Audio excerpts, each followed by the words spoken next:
I posted a video in 2020 and it was my first video that really took off. Instead of like 30 likes about my cat, it had like 3,000 likes. So I started talking about the classes, my computer science classes in undergrad, and like which ones were the most helpful. And like I rated them like 1 to 10. And it was with like a Hannah Montana song. It was like on some sort of theme.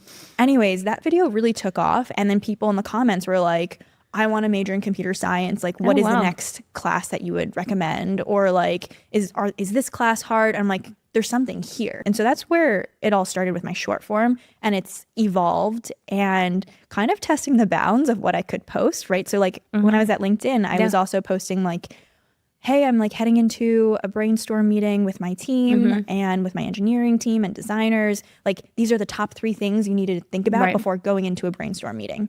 And so teaching, but also sharing and like showing people what I'm doing day to day. How to be successful, how you became successful in your career by doing these XYZ things. It was fun because like from the energy of our team, LinkedIn Learning, everything was about like democratizing access to information. How do you help more people and share more information? And here I was like in my tiny experiment, like on TikTok and Instagram in the early days of like being able to do that like a little bit, obviously not as professional as LinkedIn Learning, but like doing it in my own voice. And I was like, wait, I really like this. I also think it was like the reason it took off is because nobody else was doing it at the time. You didn't have product managers, engineers, like actually talking about their jobs and like, you know, pulling back the curtain, and like really think she like pioneered that sort of entire like concept field, like that whole sort of niche.